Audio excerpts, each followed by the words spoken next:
This video is a quick 2024 season preview of my local football club, Brighton and Hove Albion.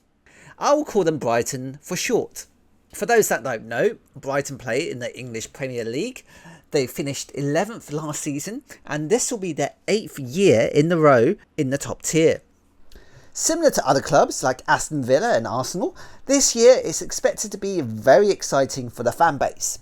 We've waited through the Summer Euros, the riots and the Olympics, and it's almost time for the new season to kick off.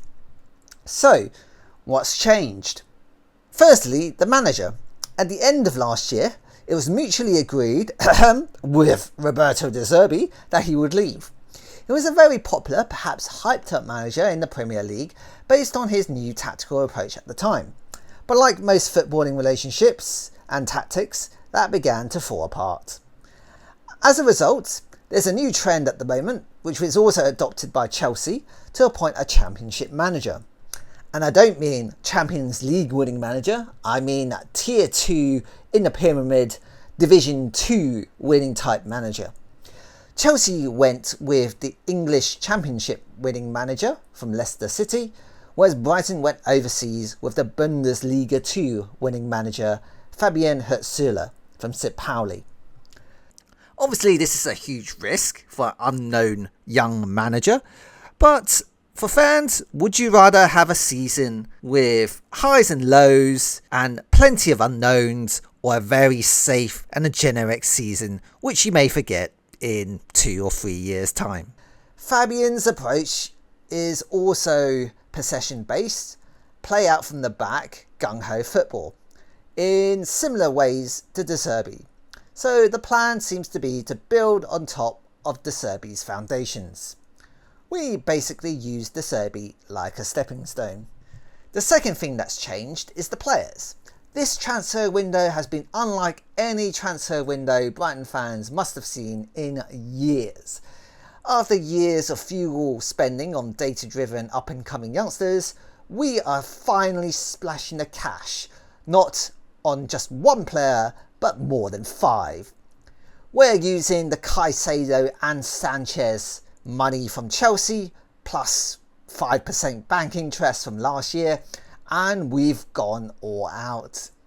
We've signed numerous players such as Abraham Osman for 16 million, Yankuba Minteh for 40 million, Matt Swifer for 25 million, Manik Yaokoe for 6 million, Amaro Cozier Dewberry for 3. And we've basically only lost 3 players. Undaf, Pascal Gross and Bonanate on a loan to Leicester. For the first time in years, we are stacked. We're becoming the new Chelsea. On one hand, we have way too many players for just the league and 2 cup competitions. But if players do get injured like last season, we do have massive strength in depth. Overall, I think this squad is a massive improvement on last season.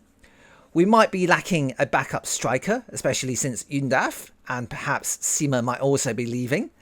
But from what social media are saying, the manager may go with a formless formation. So hopefully our stacked midfielders might be able to chip in with goals. I predict an exciting season ahead where we should improve on 11th. I predict top 8 minimum. Let's see how we do. And it turns out that since I recorded the last audio, Brighton have been active in the transfer window. They've just signed another midfielder in the last 12 hours, Brian Gruder from Mainz for 25 million. Not only that, they've also triggered the release clause for Georgino Rutter at Leeds for 40 million. And apparently he's just accepted. What the heck, guys? In the last 12 hours, we've just splashed the cash. What's that? 65 million on 2 extra players. Forget the top 8 prediction that I just made. We're going to be top 6. Maybe there's more to come.